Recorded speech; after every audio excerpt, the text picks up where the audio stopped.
안녕하세요. 저는 연세대 컴퓨터과학과 김승원이고, 오늘은 Information Retrieval System, 이제 정보를 어떻게 불러오는 이런 시스템들이 구성되어 있는지에 대해서 한번 얘기해 볼까 합니다.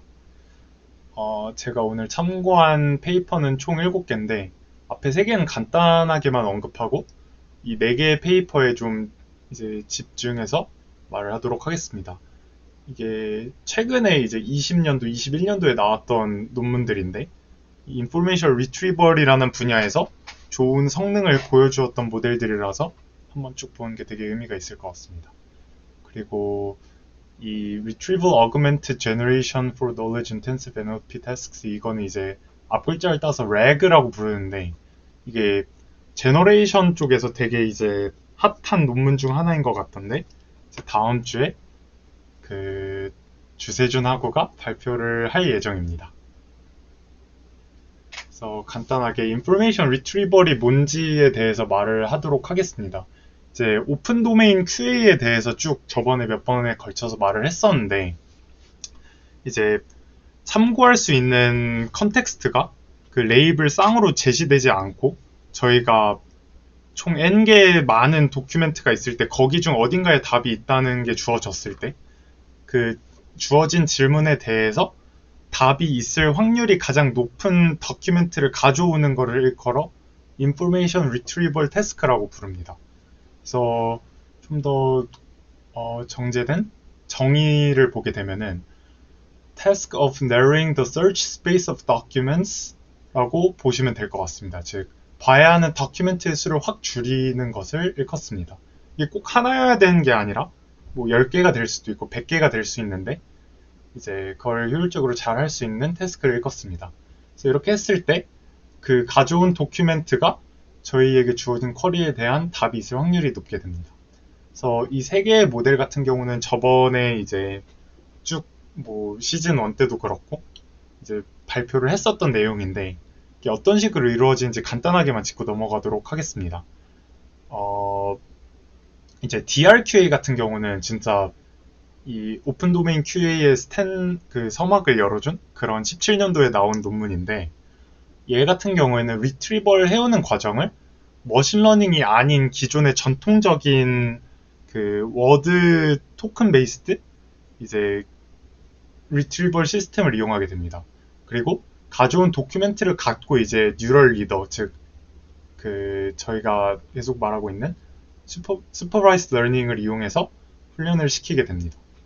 여기서 이제 다음 트렌드로 또 넘어갔던 게 이제 이 두 모델들인데, ORQA 같은 경우에는 리트리버를 덴스 리트리버, 이제 인베딩을 사용하는 뉴럴 네트워크 기반의 리트리버를 연결해가지고 뒤에 달려있는 리더 컴포넌트와 함께 조인트 트레이닝을 하게 됩니다. 즉, 그레이디언트가 끝까지 흘러서 이제 먼저 리트리버가 가져온 도큐멘트로 리더 컴포넌트가 대답을 내면은 그 대답에 대한 로스를 계산해가지고 리더의 웨이트를 업데이트 시키고, 그게 또 뒤로 흘러서 리트리버가 잘 가져왔는지를 이제 또 갱신하기 위해서 그레이디언트가 뒤에까지 흐르게 되는 구조입니다. 렐름 같은 경우에는 ORQA랑 마찬가지로 이제 리트리버랑 리더가 이제 조인트하게 트레인이 되는데, 이제 인버스 클로즈 태스크라는 이런 프리트레이닝 태스크를 만들어 가지고 일종의 프리트레이닝을 하듯이 렐름을 훈련시키게 됩니다. 즉, 훈련시키는 방법의 차이가 있었다고 생각하시면 될 것 같습니다. 이것과 관련해서는 시즌 1 때 주세준 하고가 렐름을 발표했고, 제가 DRQA를 발표했었는데 해당 영상들을 참고해 보시면 또 좋을 것 같습니다. 그래서 여기 보이시는 표가 이제 렐름에서 측정하였던 성능 평가인데, 여기 보시면 DRQA도 있고 ORQA도 있는데, 렐름이 이 셋 중에는 가장 마지막에 나와서 그 당시에 제일 좋은 성능을 가지고 있었다는 것을 확인할 수 있습니다. 그래서 뉴럴 어프로치로 넘어가기 전에 한 번쯤 이제 클래식 어프로치에 대해서 보는 것은 되게 좋을 것 같아서, 이제 얘도 BM25만 있는 게 아니라 몇 개가 있는데, 뭐 TF-IDF, BM25 이 두 가지가 가장 유명하다고 생각을 하면 될 것 같습니다. 그래서 어떤 식으로 이루어지는지 이 식을 한번 분해해서 보면 될 것 같습니다. 이제 BM25는 그 이제 리트리버를 수행하는 건데 term based approach로 해당 태스크를 수행하게 됩니다. 그래서 사용하게 되는 수식은 다음과 같습니다. 이제 보게 되면은 되게 뭐가 복잡해 보이는데 하나씩 쪼개서 보도록 하겠습니다. 이제 먼저 이 식에서 QI가 되게 많이 등장하게 되는데 QI는 뭐냐면 그 쿼리가 이제 총 n개의 토큰으로 구성되어 있다고 했을 때 i번째 토큰을 일컬어 QI라고 이제 표시를 하게 됩니다. 그리고 이제 이 term을 보게 되면 왼쪽에 가장 특징적인 게 IDF가 있는데 이제 IDF는 뭐냐면 Inverse Document Frequency의 약자인데 얘는 이런 수식을 통해서 계산을 하게 됩니다. 그래서 얘가 일컫는 게 뭐냐면 예를 들어 더 같은 토큰들은 그 제가 후보군으로 둔 문서가 100개 있다고 쳤을 때 100개 모두에서 등장할 확률이 되게 높습니다. 그럼 이건 키워드로서 어떤 중요한 특성을 갖고 있다 보기는 어려운데 이제 이럴 경우에는 점수를 낮게 매기는 요소가 됩니다. 즉 예를 들어 10개의 문서에서 10번 모두 등장하게 되면은 이 IDF 값을 측정하면 0.05의 값이 나오게 됩니다. 반면에 10개의 문서에서 한 번만 등장하면은 그것은 상대적으로 이 문서에만 나타나는 중요한 키워드의 확률이 높기 때문에 1.99라는 그 훨씬 높은 값을 주게 됩니다. 그게 이제 IDF의 역할이 되고 이제 오른쪽으로 넘어가게 되면은 FQID가 또 눈에 띄는 term이 되겠는데 이제 얘는 이 다큐멘트 안에서 이게 얼마나 자주 등장하는지에 대한 지표입니다. 이제 당연히 어떤 문서가 있을 때 그 좀 더 자주 등장하는 term이 좀 중요한 term일 확률이 높기 때문에 이런 term을 붙여 주었습니다. 그리고 이 FQID에다가 K1 플러스 1이라는 term을 곱하게 되는데 여기서 K1은 하이퍼 파라미터입니다. 그래서 보통 1.2에서 2.0 사이를 두게 되고 이제 어떤 한 싱글 토큰이 이제 FQID에 곱하는 거이기 때문에 전체적인 스코어에 미칠 수 있는 영향을 이제 결정하는 요소라고 생각을 하면 될 것 같습니다. 그래서 그 스코어를 한 번 이상 등장하게 되었을 때 얼마나 증가시킬지 최종적인 스코어를 그것에 영향을 미치는 하이퍼 파라미터가 되겠습니다. 그리고 이제 밑을 보게 되면은 FQID에다가 KI 있고 또 여기 B term이 등장하게 되는데 이 B도 마찬가지로 하이퍼 파라미터인데 보통 0.75로 하게 되고 그 문서의 길이가 길고 짧은 게 점수에 미치는 영향을 결정하게 됩니다. 그래서 이 average DL이 아까 말했던 총 10개의 문서들의 평균 길이가 되고 그 절대값 D가 이 평균 길이 대비 해당 문서의 길이를 결정짓게 되는데 그것에다가 하이퍼 파라미터인 B를 곱해서 이제 이 최종적인 스코어를 매기게 됩니다.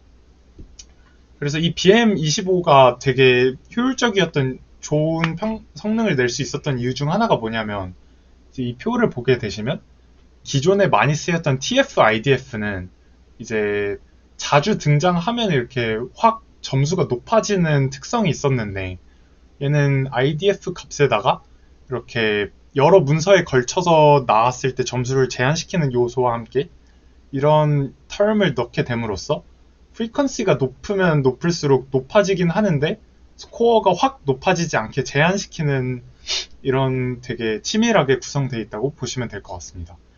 그래서 term-based approach가 이제 term을 기반으로 해당 문서가 중요한지 안 중요한지를 확인하는 거기 때문에 그게 쿼리에서 나왔던 거랑 정확히 매칭이 되지 않으면 어떡하냐라는 게 이제 당연히 가장 중요한 화두로 떠오르게 됩니다.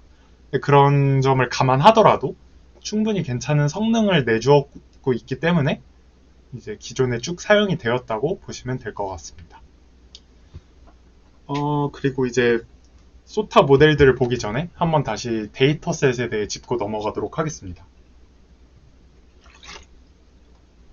그래서 보통 많이 쓰였던 데이터는 MS 마르코라는 데이터가 있는데 이제 사실 얘는 리딩 컴프리hension을 위해서 나온 데이터셋인데 이제 얘가 데이터를 보게 되면은 후보 컨텍스트로 한 레이블에서 총 8개가 주어지게 되고 그 8개 중 하나가 정답입니다.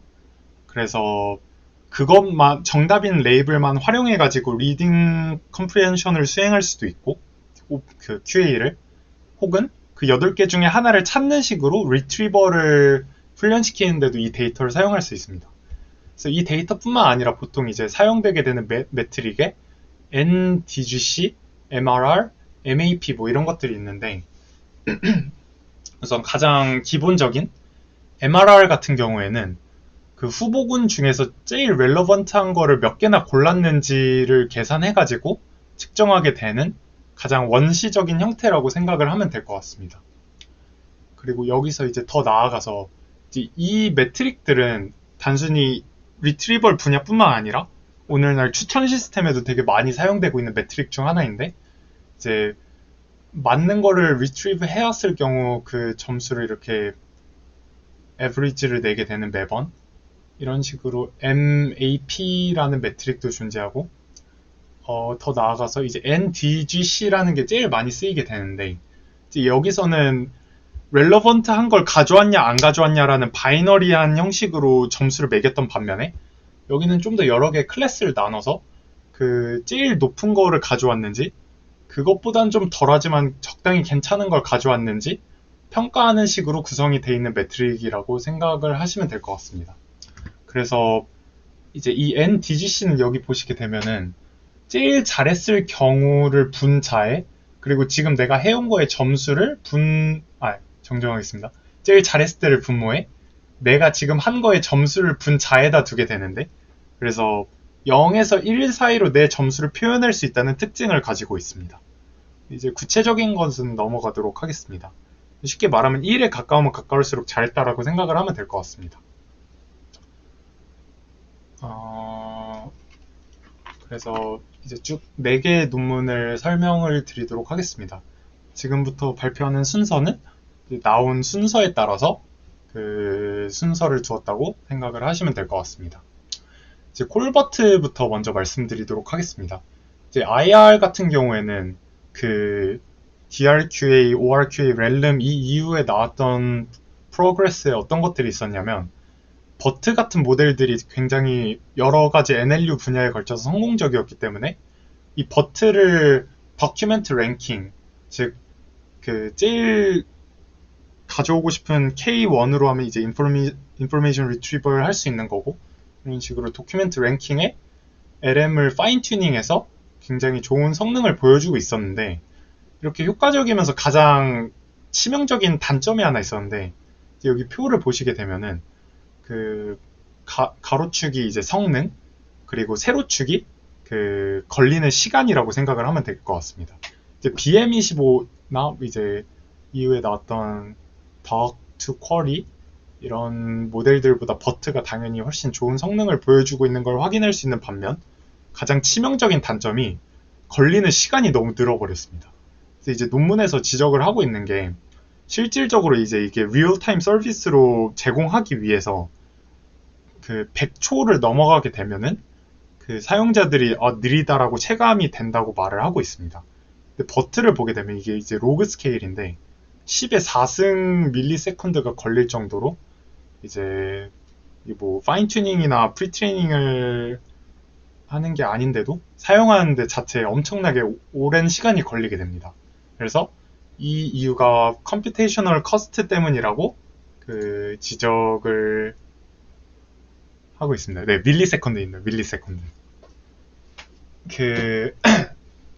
그래서 이 문제를 지적하기 위해서 이렇게 버트를 사용하는 거 플러스 BM25를 활용하는 식의 시도들이 좀 나오고 있었다고 소개를 해주고 있습니다. 그런 식으로 흘러가는 게 아니라 콜버트는 이제 버트만 쓰는데 이걸 좀 더 현명하게 어떻게 시간을 줄일 수 없을까라고 해서 이걸 지적해서 시작하게 됩니다.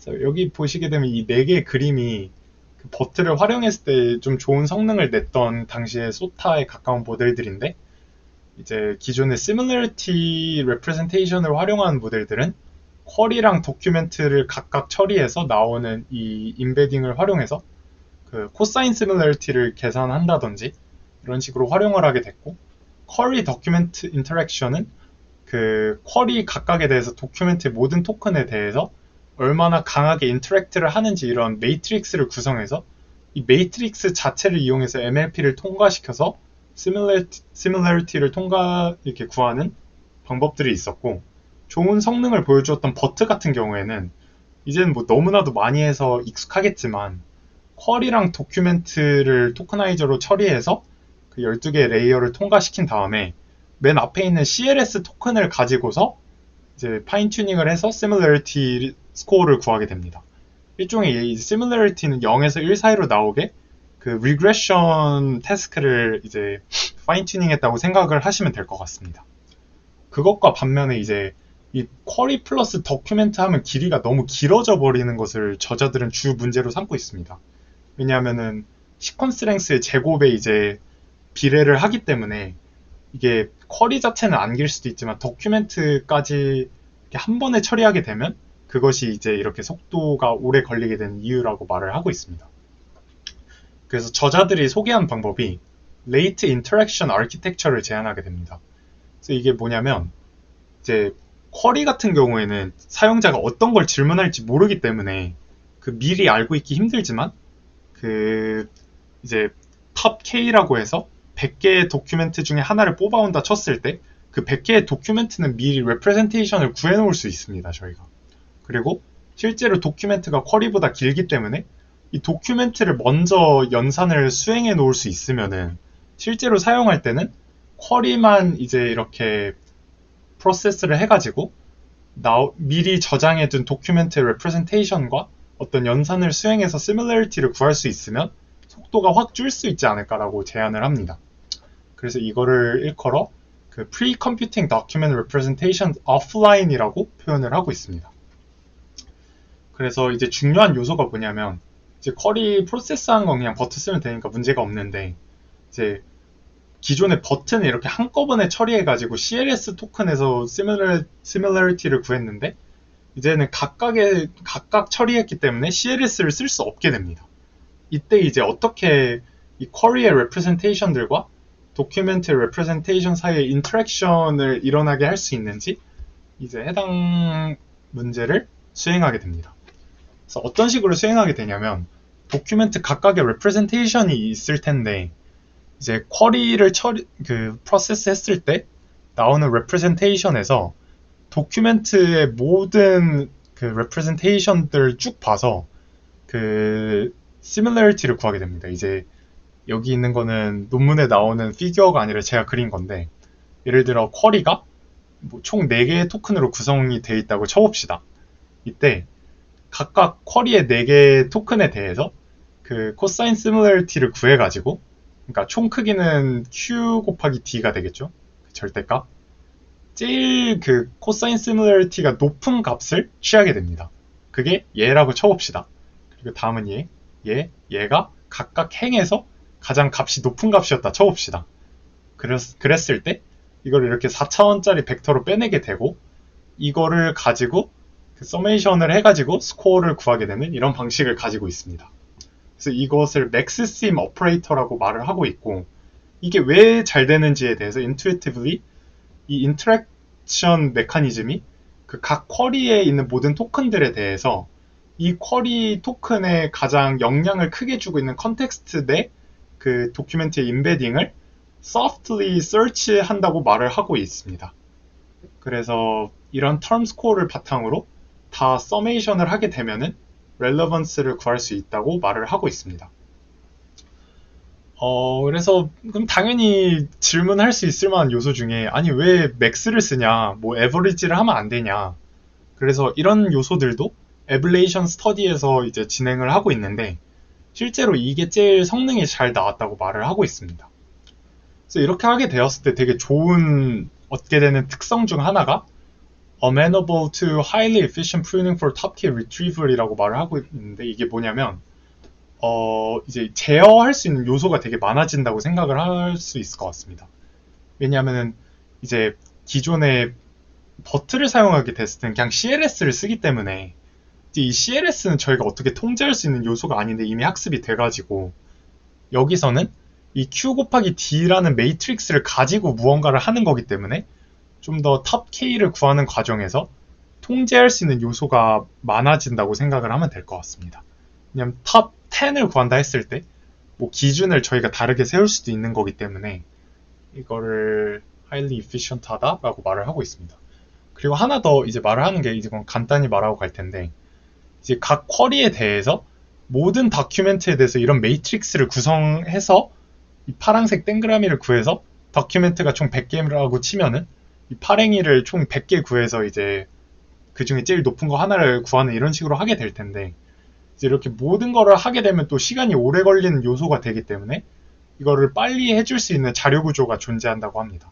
그래서 벡터 시뮬러리티 높은 거를 빠르게 가져올 수 있는 이런 자료 구조가 페이스라는 자료 구조인데, 그럼 보니까 페이스북에서 이제 임플리멘트를 한 것 같고, 이거는 깃허브에 잘 공개가 돼 있으니까 궁금하면 찾아보는 것도 좋을 것 같습니다. 그래서 이런 그걸 가지고 실제로 버트 라지보다는 살짝 딸리지만 꽤 준수한 성능으로 무려 170배나 빠르게 만들었다고 저자들이 말을 하고 있습니다. 랩버트 같은 경우에는 이제 사실 오늘 제가 제일 강조하고 싶은 페이퍼는 다음에 나온 이 DPR인데, 얘랑 가장 유사했던 페이퍼 중 하나고 공유하는 요소가 많아서 좀 주의 깊게 보시면 좋을 것 같습니다. 이제 얘 같은 경우에는 콜버트처럼 도큐멘트를 오프라인으로 미리 처리했다는 건 똑같습니다. 근데 이제 얘는 어떻게 했냐면, 일단 쭉 처리하는 방식을 쭉 같이 보도록 하겠습니다. 일단 인풋으로 CLS 토커나이즈 셀프, 이거는 저희가 잘 알고 있는 형식이죠. 버트를 통과시키고 나서 얘는 이제 따르게 하는 게 아니라 나오게 되는 이 모든 레프레젠테이션을 에버리지 해주게 됩니다. 그리고 이거를 토큰 임베딩으로 사용하고 있습니다. 그러면은 저희가 미리 프리 컴퓨터한 100개의 도큐멘트가 있다고 하면은 이 임베드 텍스트가 총 100개가 이미 오프라인으로 처리가 돼 있겠죠. 그럼 쿼리도 마찬가지의 과정을 통과시켜주고 이 둘 사이에 그 릴레이션 그 스코어를 구하기 위해서 그냥 단순히 코사인 시뮬러리티를 구하게 됩니다. 그래서 나오게 되는 이 릴레이션 스코어를 가지고 이제 저희가 탑 K를 뽑아오는 그런 방식인데, 이제 보시게 되면 이렇게 매트릭스를 구성해서 뭘 하는 것보다 훨씬 좀 약간 러프할 수 있는데, 이제 얘 같은 경우에 되게 뒤에 DPR에도 영향을 많이 주었던 인투이션이 뭐냐면, 그 훈련을 시키는 로스 펑션이 되게 의미가 있었다고 보시면 될 것 같습니다. 이제 아까 제가 MS 마르코를 예시로 들어드렸는데, 그 8개 레이블이 있다는 얘기는, 그러니까 레이블이 아니라 그 한 배치 안에 총 8, 그 배치 사이즈가 1일 때 8개의 다큐멘트 중에 정답이 하나 있다는 거는 정답이 아닌 게 7개 있다는 얘기가 됩니다. 그래서 그 릴레이션 스코어를 구했을 때 정답인 거에 대해서는 스코어가 높은 게 좋다는 것은, 반대로 말하면 정답이 아닌 거에 대해서는 낮으면 낮을수록 좋다는 얘기가 되고, 그거를 동시에 이렇게 학습을 시키게 됩니다. 그래서 정답인 포지티브 케이스에서 네거티브 케이스를 빼서 로스를 구성하게 되는데, 이런 거를 이제 멀티 레이블 마진 로스라고 말을 하고 있습니다. 이제 얘는 높으면 높을수록 좋은 건데 마이너스를 해줬으니까 로스는 줄이는 게 되겠죠, 당연히. 그래서 네거티브를 구성하는 게 같은 미니 배치 안에 있는 그 페어를 이용해서 학습을 시켰다고 말을 하고 있고, 이제 랩버트 같은 경우에는 사실 얘가 그 학회에 가지 못했는데 결국 성능이 나오지 못해서 그랬던 것 같습니다. 제 생각에는. 이 뎁스가 높아지게 되면 기존의 방법이 더 좋았기 때문에 이제 그런 점들이 작용하지 않았을까 생각합니다. 그리고 하나 또 특징적인 게, 얘는 6월에 나왔는데 얘는 7월에 나와가지고 베이스라인에 없는 걸 확인할 수 있습니다. 그리고 오늘 제일 말하고 싶었던 이제 DPR, Dense Passage Retrieval에 대해서 말을 하도록 하겠습니다. 이제 이 논문 같은 경우에는 EMNLP 2020에 발표된 논문인데, 이제 얘도 마찬가지로 랩버트처럼 이런 dense representation만을 이용해서 처리를 하게 됩니다. 그래서 이제 간단한 리뷰로 이 DPR 같은 이런 BM25 같은 클래식 어프로치 대신에 dense passage retrieval 이용한 이런 supervised learning을 하는 게 좋은 이유가 뭐냐면, 기존의 term-based 시스템은 그 의미는 비슷한데 정확한 단어가 아닌 거를 retrieve 해오는데 한계점이 있다고 지적을 하고 있습니다.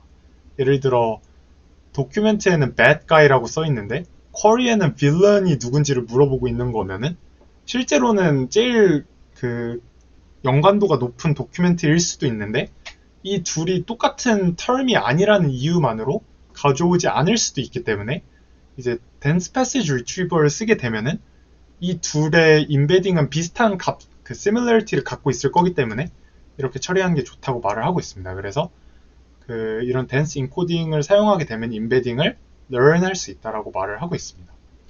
기존의 방법들과의 차이는 얘는 추가적인 프리트레이닝이 아니라 단순히 파인튜닝만을 해가지고 좋은 성능을 보여주었습니다. 그래서 파인튜닝을 했을 때 이 리트리버를 해주는 성적이 BM25를 훨씬 압도하고 그리고 더 나아가서 이거를 가지고 이제 QA를 했을 때 실제로 성능도 좋다는 걸 보여주고 있습니다. 그래서 어떤 식으로 학습을 하게 되냐면 이제 로스 펑션이 보게 되면은 앞에 이 랩버트와 가장 큰 차이 중 하나가 로스 펑션이 많이 다릅니다.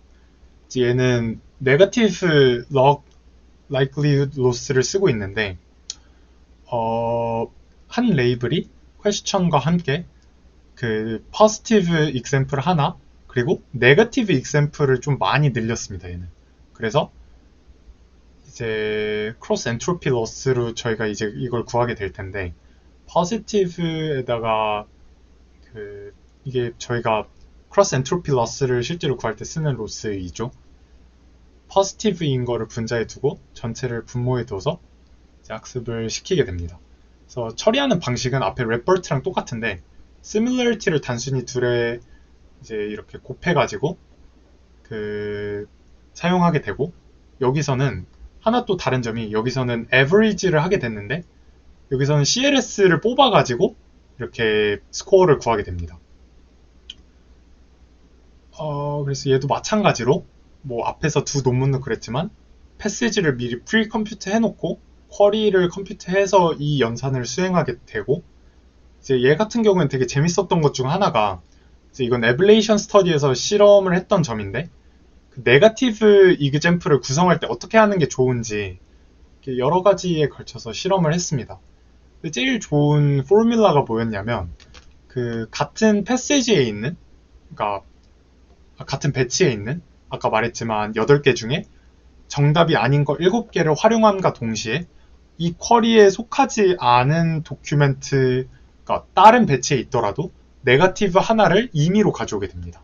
그러니까 이게 무슨 말이냐면 이 MS 마르코 데이터를 다시 생각해보면 그 쿼리가 하나 있고 패시지가 총 8개가 있는데 이 쿼리의 8개 말고 다른 쿼리에 있는 8개 중 하나를 아무거나 들고 와서 추가적으로 하나를 넣어주게 됩니다. 이렇게 했을 때 되게 성능이 잘 나왔다고 말을 하고 있습니다. 그래서 retrieve passage의 개수가 늘수록 이제 성능이 이렇게 좋아지는 것을 확인할 수 있고 BM25가 가장 밑에 있는 반면에 그 몇 개로 트레인을 했든 간에 물론 트레인을 더 하면 할수록 성능은 오르지만 훨씬 압도하는 것을 확인할 수 있습니다. 실제로 성능도 다시 표를 보게 되면은 기존의 BM25보다 좋은 성능을 보여주고 있다는 걸 확인할 수 있습니다. 얘는 이제 QA에서 수행했던 결과 실제로 성능이 잘 나온 거고 이제 여기서 보시면 BM25 플러스 DPR이 뭐냐 여쭤보실 수도 있는데 그 100개를 다 갖고 DPR을 하기엔 너무 크기 때문에 100개를 가지고 먼저 한 20개 정도 BM25로 뽑고 20개를 가지고 이제 DPR을 적용한 거라고 또 생각을 하시면 될 것 같습니다. 그래서 가져온 실제 예시인데 DPR 이용해가지고 가져온 예시가 이제 BM25를 이용해서 가져온 예시랑 비교하게 되면은 얘는 쿼리에 잉글랜드랑 아일랜드가 있어서 정확히 매칭되는 걸 가져온 걸 확인할 수 있는 반면에 얘는 아이리시는 정확히 아일랜드랑 텀이 똑같지는 않은데 이 텀을 바탕으로 이거를 가져왔다고 논문의 저자들은 말을 하고 있고 이제 솔누스, 마이어 뭐 이런 텀을 가지고 BM25가 가져온 반면에 그 얘보다 더 상관도가 높은데 이제 정확히 그 텀이 있지 않더라도 잘 리트리브 해왔다는 것을 논문의 저자들이 예시로 소개를 해주고 있습니다. 그리고 오늘 마지막으로 말씀드리고 싶은 이제 코일에 대해서 말씀드리고 마무리하도록 하겠습니다. 이제 코일 같은 경우에는 어떻게 시간을 더 줄일 수 있고 어떻게 더 효율적으로 할 수 있을까를 한 번 더 생각을 했습니다. 얘는 21년도에 나온 논문이라 가장 얘가 실제로 소타로 많이 나와 있고 여러 데이터에 걸쳐서 많이 주목받고 있는 방법이기 때문에 만약에 리트리벌 태스크를 수행하게 되면 저는 코일을 베이스라인으로 무언가 시작을 해볼 것 같습니다. 그래서 여기 그림에 걸쳐서 저희가 쭉 말했던 걸 보여주고 있는데 이제 한번 복습을 해보면 버튼은 CLS를 썼고 DPR은 이제 각각 처리하고 CLS를 갖고 스코어를 계산했고 앞에서 봤던 콜 버튼은 이제 각각의 토큰은 모든 토큰과 연결이 되어 있고 CLS도 모든 토큰과 연결이 되어 있고 뭐 이런 식으로 구성이 되어 있다는 걸 확인할 수가 있는데 맥스를 쓰고 있고 코일 같은 경우에는 이거를 좀 더 소피스티케이드하게 할 수 없을까라고 지적을 하고 있습니다. 그게 무슨 말이냐면 쿼리에 뱅크 어카운트가 있으면 뱅크랑 이 도큐멘트에 있는 모든 토큰을 다 매칭시켜서 이제 콜버트처럼 하는 게 아니라 이 뱅크는 도큐멘트에 있는 뱅크랑만 맥스를 취하고 여기 또 뒤에 있는 뱅크랑만 맥스를 취하고 대신에 근데 이렇게 하면은 기존의 BM25랑 다를 게 없는 거 아니냐 이렇게 턴 베이스를 1대1로 매칭시켜서 하는 건데 라고 생각할 수 있는데 하나의 차이점이 CLS는 대신 모든 것과 이 CLS와 연결돼서 모든 것과 연결된 게 아니라 CLS는 CLS와 진행을 하게 되는데 이 CLS가 도큐멘트 전체의 representation이기 때문에 이 CLS끼리만 연결을 하고 나머지는 이렇게 term끼리만 해도 성능이 잘 나왔다는 것을 말해주고 있습니다. 이 뱅크는 그 무슨 테크니컬한 단어가 아니라 그냥 단어 은행입니다. 은행. 이 질문 예시에 뱅크가 있었던 겁니다. 그냥. 그래서 다시 돌아와서 쭉 얘기를 해보면 이렇게 exact 매치를 하게 됐을 때 좀 더 우리가 무언가 얻을 수 있는 게 있지 않을까라고 말을 하고 있습니다. 왜냐하면 이렇게 했을 때 더 explainable 하고 컨트롤 가능한 패턴들이 많아지기 때문에 소프트하게 매칭을 하면서 이게 좋지 않을까라고 소개를 하고 있습니다. 그래서 사실 이렇게만 말하면 좀 헷갈릴 수도 있을 것 같은데 뒤에 이걸 먼저 보여드리겠습니다. 이게 뭐냐면 좀 복잡해 보이는데 저도 처음에 어려워 보였습니다. 쉽게 쭉 보게 되면은 이 뱅크를 생각하게 됐을 때 사실 뱅크는 그 모든 도큐멘트에 대해서 처리할 필요가 없습니다. 그게 무슨 말이냐면 이 질문에 뱅크가 있었을 때 지금 저희가 1대1로 매칭을 시켜주고 있다고 말을 했는데 만약에 100개의 도큐멘트 중에 1번, 3번, 6번 도큐멘트에만 뱅크가 있었다고 쳐봅시다. 그러면 이 뱅크를 기존의 이제 콜 버튼은 1번부터 100번 도큐멘트까지 쭉 다 봤는데 그 각각의 도큐멘트의 모든 토큰에 대해서 이 뱅크 같은 경우에는 1번, 3번, 6번에만 있으면 이 1번, 3번, 6번 도큐멘트만 보면 된다라고 말을 하고 있습니다. 아시겠나요?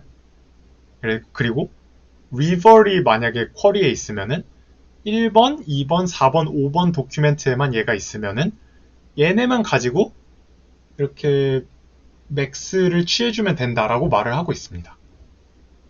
그러면 되게 중요한 것 중 하나가 이 100개의 도큐멘트에 쿼리에 내가 뭔 단어가 올지 모르는데 이 예를 들어 뱅크가 왔을 때 1번, 3번, 6번에 있다라고 여기서 마치 링크드 리스트처럼 표현이 돼 있는데 이거를 미리 저장해 놓는 게 되게 중요한 요소가 됩니다. 그래서 이걸 해주는 자료 구조를 일컬어 inverted list라고 말을 하고 있고 이제 얘의 역할은 뭐냐면 어떤 텀이 오든 간에 얘가 들어있는 도큐멘트 리스트를 저장하고 있는 그런 자료 구조라고 생각을 하시면 될 것 같습니다.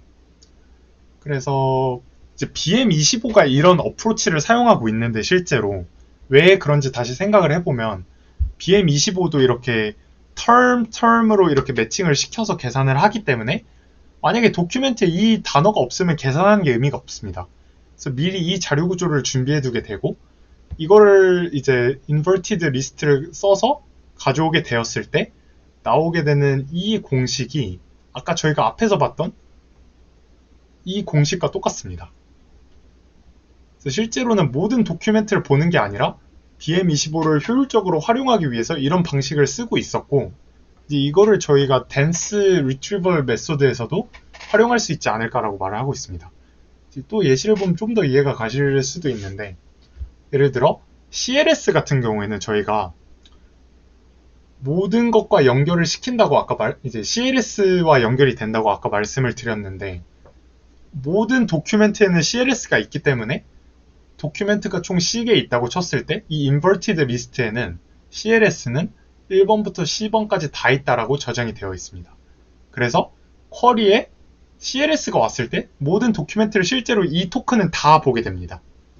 근데 반면에 뱅크는 C개 도큐멘트 중에 1번, 3번, 6번, 7번에만 있으면은 이 1번, 3번, 6번, 7번에 있는 벡터만 가져와가지고 이 벡터라는 거는 1번에 있는 뱅크의 벡터, 3번 도큐멘트에 있는 뱅크의 벡터, 6번 도큐멘트에 있는 뱅크의 벡터, 7번 도큐멘트에 있는 뱅크의 벡터를 가져와서 이 4개랑 이 뱅크끼리 이렇게 4번만 그 매트릭스 이 맥스 오퍼레이션을 해주게 됩니다.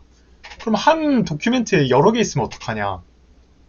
그래서 예를 들어 만약에 5번 도큐멘트에 river라는 단어가 2번 나오게 되면 각각 따로 저장해서 이렇게 5번이 2개 있는 걸 확인할 수 있죠. river가 쿼리에 오게 되면 각각에 대해서 또 연산을 수행해주게 되고, 카운트도 마찬가지입니다. 3번에 2개가 있으면 이렇게 3번 수행하게 된다고 생각을 하시면 될 것 같습니다. 그래서 어떤 식으로 연산이 수행된지 보면은 저희 LM을 통과시켜 주어서 이 W 토큰이라는 거는 이제 토큰의 스페이스로 이동시켜 주는 건데, 이건 뭐냐면 저희가 버트 같은 경우는 768차원짜리 토큰을 쓰잖아요. 근데 실제로 저자들이 이걸 768차원 가지고 하는 거는 너무 비효율적이고, 실제로는 그거보다 훨씬 작은 차원만 이용해도 성능이 충분히 잘 나오고 속도가 확 준다라고 말을 하고 있어서 정확히 몇 차원인지는 논문에 언급이 안 돼 있는데 그걸 줄여도 좋다라고 말을 하고 있고, 리니어 레이어 하나를 통과시켜 주어서 확 이제 768차원짜리 벡터를 줄여주게 됩니다. 이게 쿼리의 i번째 토큰에 저거 임베딩이 되고, 마찬가지로 도큐멘트에 j번째 임베딩이 있었을 때 이 둘 사이에 곱해줘가지고 맥스 오퍼레이션을 취해주게 되는데, 여기서 중요한 것 중 하나가 단 DJ와 QI, 이 인풋으로 온 Q와 D의 i번째 토큰, j번째 토큰이 같을 때만 이 연산을 수행해주게 됩니다. 그래서 콜버트와의 가장 큰 차이 중 하나는 이 턴 베이스드로 매칭이 될 때 뱅크는 뱅크끼리, 그 리버는 리버끼리, 어카운트는 어카운트끼리 수행되게 된다는 점인 것 같습니다. 이렇게 해서 각각의 쿼리 도큐멘트 사이에 similarity score를 구해주게 되고, 이제 그것을 이용해서 이렇게 negative log likelihood loss 펑션을 구성하고 있습니다. 그래서 DPR처럼 이렇게 positive과 negative를 이용해서 배치를 구성했다는 점은 똑같고, 이 CLS 토큰에 대해서 많이 말을 하고 있는데, 이 기존의 BM25로 다시 회귀하게 되면 이렇게 턴 베이스로 하게 되면 의미를 다시 파악 못하는 거 아니냐라고 말을 할 수 있는데, 이 CLS 토큰을 사용하는 게 BM25와의 가장 큰 차이이기 때문에 이것만으로도 충분히 그 텀이 매치되지 않더라도 마치 앞에서 말했던 배드가이와 빌런 같은 거를 CLS를 통해서 리트리브 해올 수 있는 능력을 함양시킬 수 있다라고 말을 해주고 있습니다. 그래서 코일의 성능을 보시게 되면은 MS 마르코 데이터에서 기존의 DPR이나 BM25 뭐 이런 애들보다 좋은 성능을 보여주고 있다는 것을 확인할 수 있습니다. 성능이 좀 많이 올랐죠.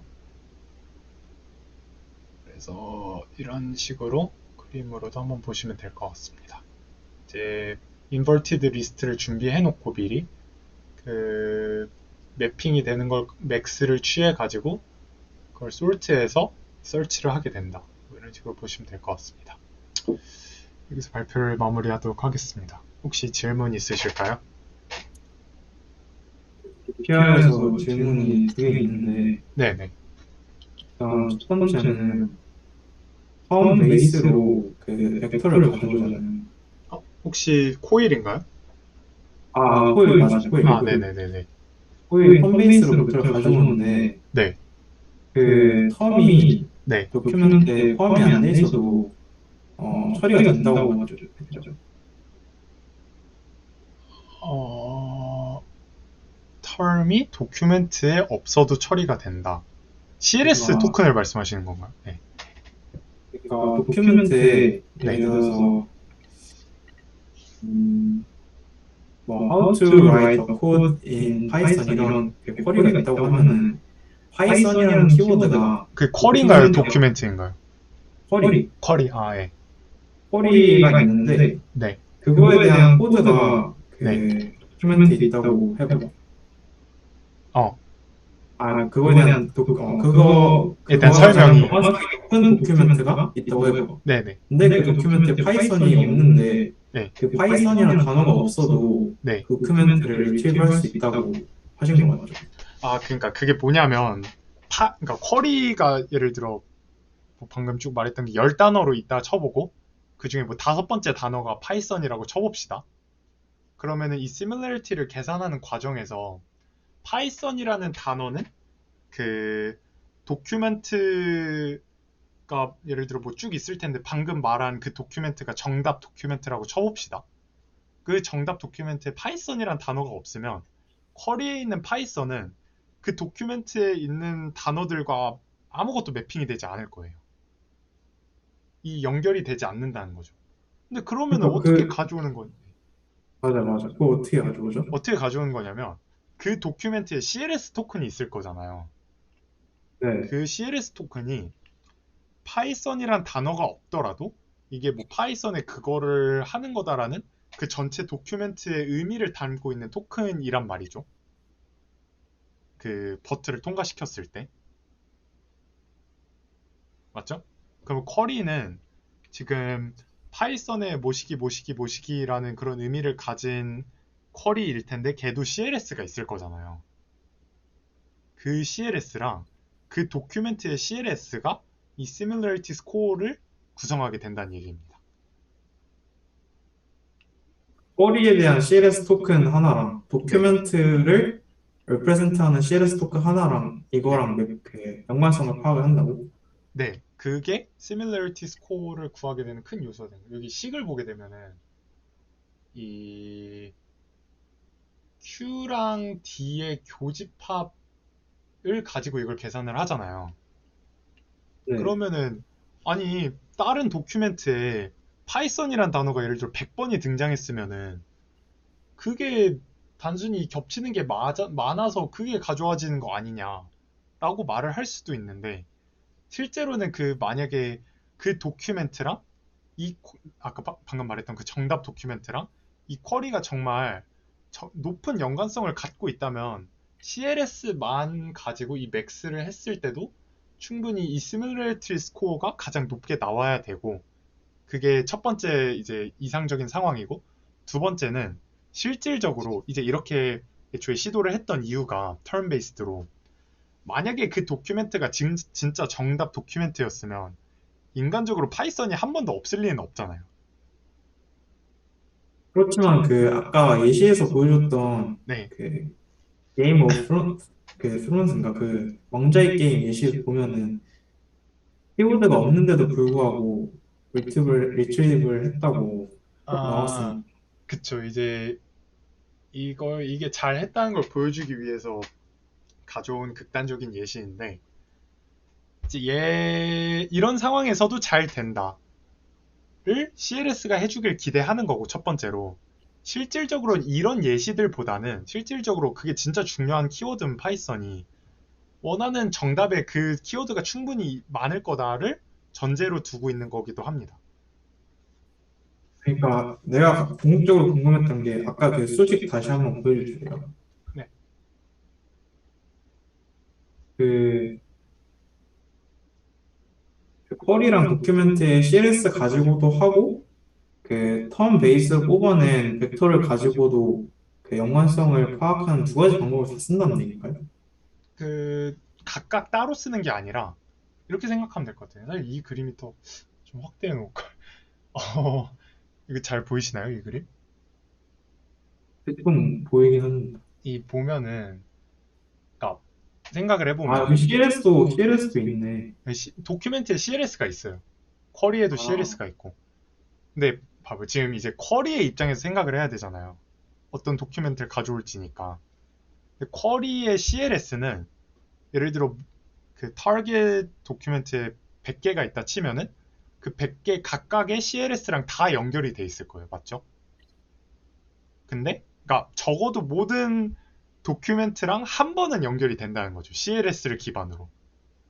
근데 그거에 추가적으로 이 뱅크는 그 뱅크가 나오는 100개의 도큐멘트 중에 각각의 뱅크랑만 연결이 돼 있고 이제 이 스코어를 계산할 때는 어, 각각 따로 이렇게 계산을 한다. 그 도큐멘트에 대해서 라고 생각을 하시면 될 것 같아요. 그러니까 CLS를 기반으로 그 exact 매치의 한계점을 극복하기를 바라는 거죠. 그래도 그러면 안 될 것 같은데? 라고 생각할 수도 있는데 실제로 NLP의 특성이기도 한데 되게 경험론적인 게 강해가지고 이제 DPR보다 어쨌건 간에 성능이 잘 나왔으니까 이게 뭐 의미가 있었나 보다라고 가볍게 생각을 해주시면 될 것 같습니다. 이해가 된 것 같습니다. 아, 감사합니다. 그리고 두 번째 질문은 네, 그 인버티드 리스트를 자료 구조를 저장해 놔야 되잖아요. 예, 그쵸. 그러면은 공간 복잡도가 토큰의 개수 곱하기 그 도큐멘트의 개수잖아요. 그, 네, 그쵸. 그러면 이게 너무 크거나 하진 않나요? 그게 큰데 여기서도 말을 하고 있는 게 이제 앞에서 쭉 말했던 건데 어떻게 보면 이게 약간 병폐이기도 한데 실제로 사용하는 입장에선 쿼리만 프로세스하면 되는 거잖아요. 이건 이미 있으니까. 얘를 구성하는데 오래 걸리는 거는 개발자가 개발하는 과정에서 훈련시킬 때 걸리는 시간이니까 그거는 카운트 생각지 안 않는다. 한다. 네, 그렇게 생각을 하면 될 것 같습니다. 알겠습니다. 음, 그리고 한 가지 더 네, 궁금한 점이 있었는데 첫 번째 소개해준 모델에서 쿼리가 그 여러 개가 들어있었는데 네. 그 쿼리가 여러 개가 들어있는 게 아니라 쿼리는 하나의 시퀀스인데 시퀀스 토큰이 여러 개가 들어있다는 점이죠. 아, 예, 네, 맞습니다. 알겠습니다.